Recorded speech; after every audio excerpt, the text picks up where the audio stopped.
ኢትዮጵያ ከአሜሪካ ጋር ያላት ወታደራዊ ግንኙነት ተጠናክሮ ይቀጥላል አሉ የጦር ኃይሎች ጠቅላይ ኢታማጆር ሹም ፊልድ ማርሻል ብርሃኑ ጁላ።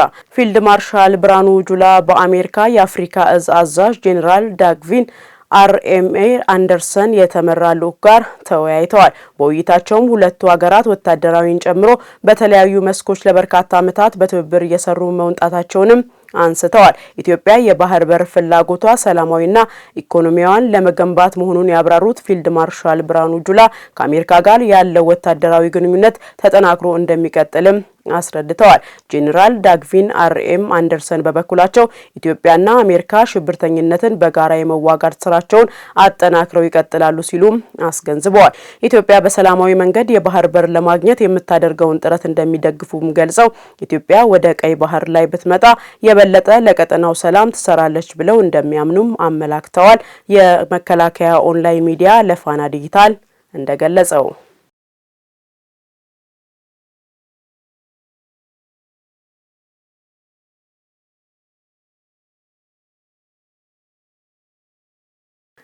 የሆርቲካልቸር ልማት በምግብና ስርዓተ ምግብ ከፍተኛ አስተዋጽኦ በማበርከት ከዘርፉ የሚገኘውን የውጭ ምንዛሪ ገቢም እየጨመረ መምጣቱን የግብርና ሚኒስቴር ገለጸ። የግብርና ሚኒስቴር ከኔዘርላንድ ዓለም አቀፍ የልማት አጋር ኤስኤንቪ ጋር በመሆን ያሰናዳው አነስተኛ ማሳ ያላቸው የሆርቲካልቸር አምራች አርሶ አደሮች የለውጥ መድረክም ተካሂዷል። የግብርና ሚኒስትር ዴኤታ ከፍተኛ አማካሪ ፕሮፌሰር አሊ መሐመድ የሆርቲካልቸር ልማት ስትራቴጂ በሺዎች ለሚቆጠሩ ዜጎች የስራ ዕድል እየፈጠረ መሆኑን በመጠቆም ለዚህም በዘርፉ የልማት አጋሮች አበርክቶ የላቀ መሆኑንም ነው የጠቀሱት። የኔዘርላንዱ ዓለም አቀፍ የልማት አጋር ኤስኤንቪ በኢትዮጵያ 7 ክልሎች ውስጥ በሚገኙ 203 ወረዳዎች የሆርቲካልቸር አምራች አርሶ አደሮችን በተሻለ ዝርያ አቅርቦት በፋይናንስና በቴክኖሎጂ አቅርቦት እያገዘ እንደሚገኝም የኤስኤንቪ ኢትዮጵያ ዳይሬክተር ጁላይ ግርሃም ተናግረዋል። በዚህም ከ200 ሺህ በላይ አርሶ አደሮች በፕሮግራሙ ተጠቃሚ መሆናቸውንም አያይዘው ገልጸዋል። ለግብርና ኢንቨስትመንት ከ6 ሚሊዮን ዩሮ በላይ ወጪ በማድረግና ከ2 ሚሊዮን ዩሮ በላይ ብድር አነስተኛ ማሳ ላላቸው አርሶ አደሮች መቅረቡንም ነው የተናገሩት። በተለይም ውጤታማ የሆኑ አርሶ አደሮች የማሳ ትምህርት ፕሮግራም በመንግስት የኤክስቴንሽን ፕሮግራም እንዲካተት መደረጉንም አንስተዋል። ዘገባው የኢቢሲ ነው።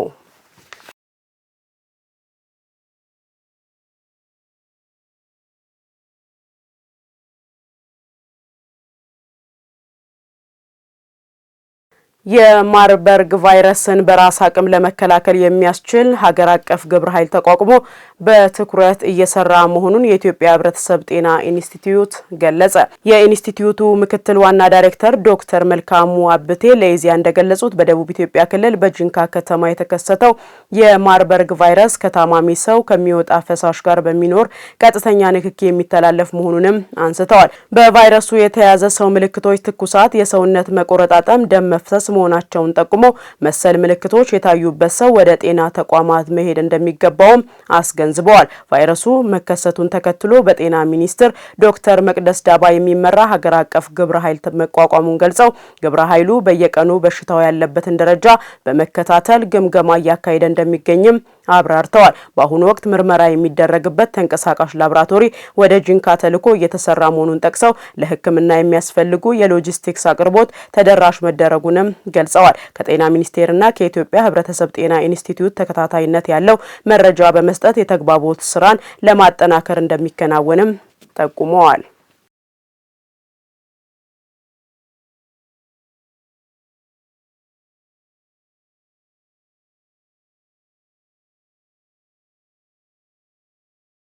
በተፈጥሮና ሰው ሰራሽ ምክንያት ለሚያጋጥሙ ተግዳሮቶች በራስ አቅም ምላሽ ለመስጠት የሁሉም ባለድርሻ አካላት ተሳትፎ ሊጠናከር እንደሚገባ የኢትዮጵያ አደጋ ስጋት አመራር ኮሚሽን አስታወቀ። የኢትዮጵያ አደጋ ስጋት ስራ አመራር ምክር ቤት አዲስ ከተካተቱ ተቋማት መሪዎችና ከኢትዮጵያ አደጋ ስጋት አመራር ኮሚሽን ኮሚሽነር ጋር በአደጋ ስጋት ስራ አመራር ፖሊሲ ላይ ውይይት አካሂዷል።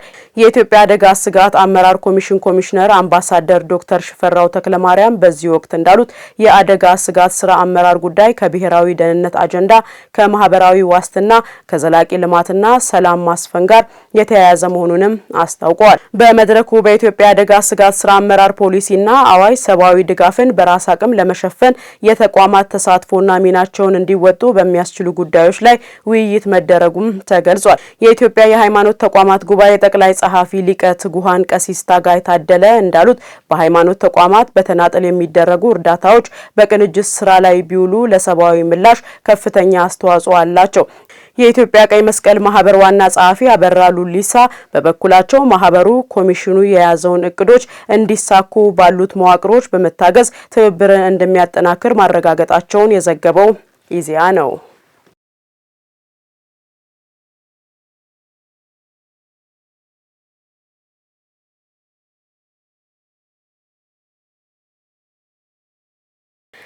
ኢትዮጵያ በደረቅ ወደብ ልማትና የሎጂስቲክስ መሰረተ ልማትን በማስፋፋት በቀጠናው የገቢና ወጪ ምርቶች ዝውውርን እያቀላጠፈች ነው አሉ አምባሳደር ዶክተር ጀማል በከር።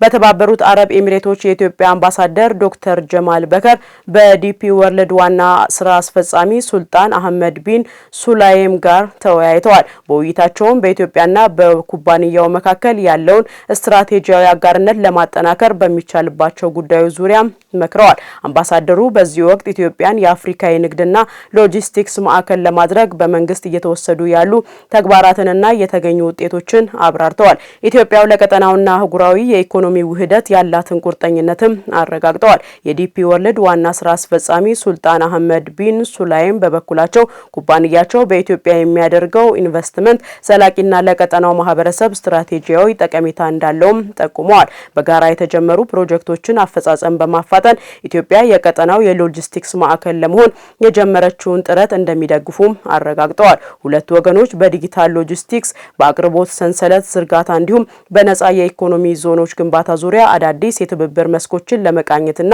ስትራቴጂያዊ አጋርነታቸውን ለማጠናከርም ተስማምተዋል።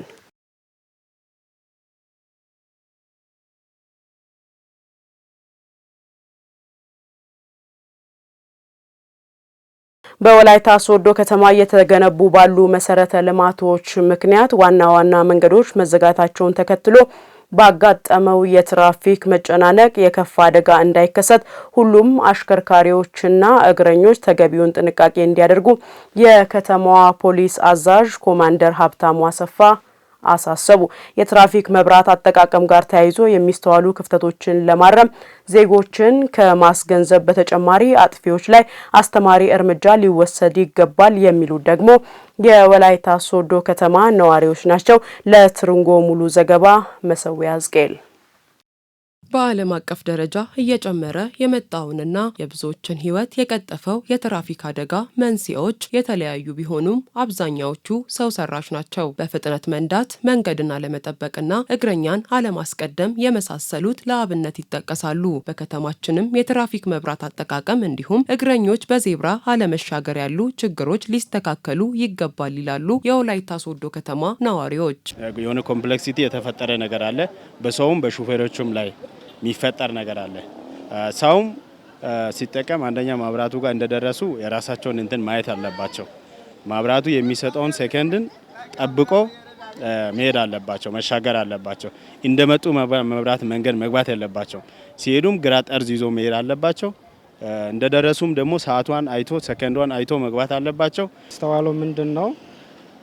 ብዙ ጊዜ ተሽከርካሪ የያዙ ሰዎች አንደኛ የዘበራ ሕግ አያከብሩ። ሰው ካለም ዝም ብሎ ጥሶ ነው የሚሄዱትና እንደዚህ አይነት ነገር ቢቆም፣ ሰው በዘብራ ካለ ያንን በትዕግስት ቆሙ ቢያሳልፉ የሚመከር ነው ብዬ አስባለሁ። አማሪ ላይ፣ አዛውንቱ ላይ፣ በትላልቅ ሰዎችም ጭምር አደጋ እየደረሰ ነው ያለው። ስለዚህ አሁን ማብራቱን በደንብ ማወቅ ነው። አረንጓዴው ሲበራ ምን መሆን አለበት ማወቅ ነው። ቀዩ ሲበራ ምን መሆን አለበት፣ የት አድርገን ነው መሻገር ያለብን የሚለውን በደንብ ማወቅ አለብን። ነዋሪዎቹ አክለውም አሽከርካሪዎች በዜብራ ምልክት እግረኞች ሲሻገሩ ቅድሚያ መስጠት አለባቸው ይላሉ። ሹፌሮቹም ደግሞ ሲቆሙ የራሳቸውን ሰዓትና ሰከንዷን ጠብቆ እስከምታልቅ ድረስ እስከ መጨረሻው ድረስ ጠብቆ መሄድ አለባቸው። ያ10 ሰዓት 60 ደቂቃ ቆመ በ3 ደቂቃ ትግስት ሌላ ሰውን ልታጠፋ ትችላለህ።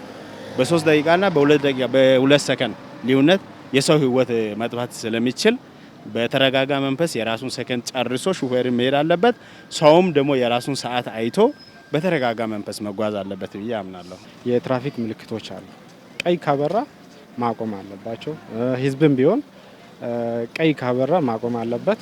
እንዲሁም ደግሞ የሹፌሮች ልክ ግርን እስኪበራ ድረስ መጠበቅ አለባቸው። ቁጥሩ ቆጥሮ 0 ከሆነ በኋላ መሻገር አለባቸው። በትራፊክ መብራት አጠቃቀም ዙሪያ ግንዛቤ ማስጨበጫ ስራዎች የተሰሩ ቢሆንም አሁንም አንዳንድ የመብራት ህግና ዜብራን የማይጠብቁ አሽከርካሪዎችና እግረኞች ከድርጊታቸው በመቆጠብ ውድ የሆነውን የሰው ህይወት ከትራፊክ አደጋ መታደግ ያስፈልጋል ያሉት ደግሞ የወላይታ ሶዶ ከተማ የትራፊክ ዲቪዥን ኃላፊ ዋና ሳጅን ዝናቡ ገዛኸኝ ናቸው። ሶዶ ከተማ ውስጥ ያለ ትምህርት ቤቶች ላይ ሙሉ ስለ ትራፊክ አጠቃቀም፣ ስለ መንገድ አጠቃቀም፣ ስለ አደጋ አስከፊነት ግንዛቤ ፈጥረናል።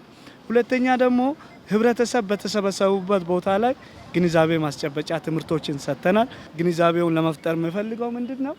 ለምሳሌ ቁጥሩ እየቆጠረ ይሄድና ቢጫ አለ። ቢጫ ማስጠንቀቂያ ነው፣ የገባው ውጣ ነው። ከዜብራ በታች በኩል ያለው ቁም ነው። ስለዚህ ቀይ እስኪያበራ ድረስ ያለው ማስጠንቀቂያ ላይ የመሄድ አለ። የቆመው ሊፈቀድ ነው የሚልና የሚንቀሳቀስ አለ። ደግሞ የገባው ደግሞ አሟጥጬ እወጣለሁ የሚል ላይ መጨረሻ ታይሟ ላይ መሽቀዳደም አለና እዛ ላይ አሽከርካሪዎች ጥንቃቄ ወስዶ ህይወታቸውን ውድ የሆነውን የሰው ህይወት መመለስ አንችልም ወይ መቀየሪያም የለውም። ስለዚህ ውድ የሆነውን የሰውን ህይወት መጠበቅ መቻል አለበት። የከተማው ፖሊስ መምሪያ ዋና አዛዥ ኮማንደር ሀብታሙ አሰፋ በበኩላቸው በከተማ ውስጥ በሚሰሩ በተለያዩ መሰረተ ልማቶች ምክንያት አብዛኛው መንገድ ዝግ በመሆናቸው ክፍት ባሉ መንገዶች የትራፊክ መጨናነቆች መኖራቸውን አንስተው አሽከርካሪዎችና እግረኞች የትራፊክ መብራት ህግን በመጠበቅ ራሳቸውንና ንብረታቸውን ከአደጋ መከላከል እንደሚገባ መልእክት አስተላልፈዋል። ማንኛውም እግረኛ የሚሄድበትን የጉዞ አቅጣጫ ግራን ይዞ እንዲሄድ ነው ህጉ የሚደነግገው። ይሄ ለምንድን ነው? ለተሽከርካሪ የፈቀደው ቀኝ ስለሆነ የሰዎች ግራ ስለሆነ ስለማይገናኙ አንድ ተሽከርካሪ የራሱን ቀኝ ይዞ ሲሄድ ግራ ይዞ ለሚሄደው ሰው ፊት ለፊት ስለሚተያዩ አደጋ ሊያደርስ አይችልም።